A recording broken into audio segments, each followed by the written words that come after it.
മുട്ടക്കറി ഉണ്ടാക്കാനുള്ള സാധനമാണിത്. വലിയ ഉള്ളി, ചെറിയ ഉള്ളി, വെളുത്തുള്ളി, പച്ചമുളക് ഇത്രയും ചതച്ചതാണ് വെളിച്ചെണ്ണയിലിട്ട് വാട്ടിയെടുക്കുകയാണ്. ഇതിലേക്ക് ഇനി തക്കാളി ഒന്ന് അരിഞ്ഞത് ഇട്ട് കൊടുക്കുക. കുറച്ച് കരിവേപ്പിൻ്റെ ഇലയും ഇതും കൂടെ ഇട്ടിട്ട് നന്നാക്കി വാട്ടിയെടുക്കുക.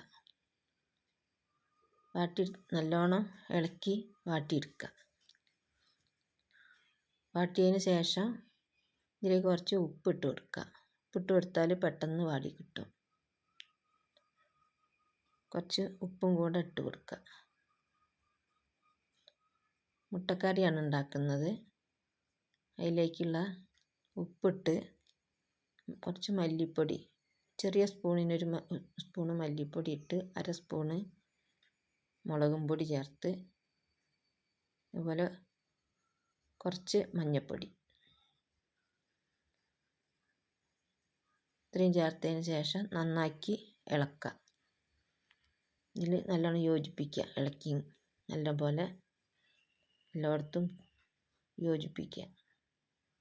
തീ കുറച്ച് വെച്ചിട്ട് വേണം ചെയ്യാൻ, ഇല്ലെങ്കിൽ കരിഞ്ഞു പോകും. നല്ലോണം ഇളക്കി എല്ലാം ഒന്ന് ഉടച്ചതിന് ശേഷം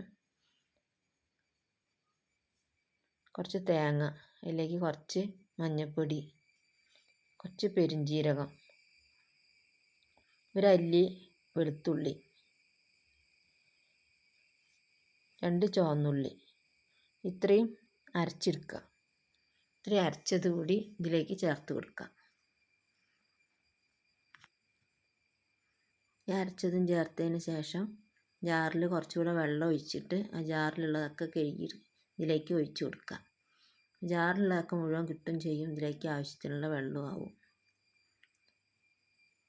വെള്ളം കറി കൂടുതൽ വേണമെങ്കിൽ നീണ്ട കറിയായിട്ട് കുറച്ച് കൂടുതൽ ലൂസായ കറിയാക്കാം. അതല്ലെങ്കിൽ കുറുകിയ കറിയാണെങ്കിൽ കുറച്ച് വെള്ളം ഒഴിച്ച് കൊടുത്താൽ മതി. ഈ കറി ഇഷ്ടമാവുകയാണെങ്കിൽ, ഈ വീഡിയോ നിങ്ങൾക്ക് ഇഷ്ടമാവുകയാണെങ്കിൽ ലൈക്ക് ചെയ്യാൻ മറക്കാതെ ചെയ്യണേ. അതുപോലെ ആദ്യമായിട്ടാണ് എൻ്റെ വീഡിയോ കാണുന്നതെങ്കിൽ സബ്സ്ക്രൈബ് ചെയ്യാനും ബെൽ ബട്ടൺ കൂടി ഒന്ന് അമർത്താനും മറക്കാതെ ചെയ്താൽ ഞാൻ ചെയ്യുന്ന വീഡിയോ നിങ്ങൾക്ക് കാണാൻ സാധിക്കും. ഇതിലേക്ക് കുറച്ച് ചിക്കൻ മസാലൻ്റെ പൊടി കൂടി ചേർത്ത് കൊടുത്തിട്ടുണ്ട്. വളരെ കുറച്ച് ചേർത്താൽ മതി. അതുകൂടെ ചേർത്ത് കൊടുത്തിട്ടുണ്ട്. ഇനി നല്ലതുപോലെ ഇത് തിളയ്ക്കണം. നല്ല തിളച്ച് നല്ലതുപോലെ അതിൽ യോജിക്കണം. ഉള്ളിയും പച്ചമുളകും തക്കാളിയും വെളുത്തുള്ളിയും ചുവന്നുള്ളിയും എല്ലാം കൂടെ മിക്സായ ഈ തേങ്ങ ഒഴിച്ച ഇത് നല്ലോണം തിളച്ചതിന് ശേഷം ഇതിലേക്ക് പുഴുങ്ങി വെച്ച മുട മുറിച്ച് വെച്ചത് ഇതിലേക്ക് ഇട്ട് കൊടുക്കുക. ഈ കറി പത്തിരിയിലേക്കും ചപ്പാത്തിയിലേക്കും ഒക്കെ കൂട്ടി കഴിക്കാൻ പറ്റും. വെള്ളപ്പത്തിലേക്ക്, പൊറാട്ടയിലേക്ക് ഒക്കെ കൂട്ടി കഴിക്കാൻ പറ്റിയൊരു കറിയാണ് ഇത്. കുറച്ചുകൂടി കറി ലൂസാവണം എന്നുണ്ടെങ്കിൽ ലൂസാക്കിയിട്ട് ഉപയോഗിക്കുക. അപ്പോൾ വെള്ളപ്പത്തിലേക്കാണ് ഞാൻ ഉപയോഗിക്കുന്നത്. വെള്ളപ്പം മുട്ടക്കറി കുറുകിയ കറിയാണ് ഉണ്ടാക്കിയത്. നല്ലൊരു കറിയാണ്. ഇതുപോലെ ഒന്ന് ഉണ്ടാക്കി നിങ്ങളും കഴിച്ച് നോക്കണം.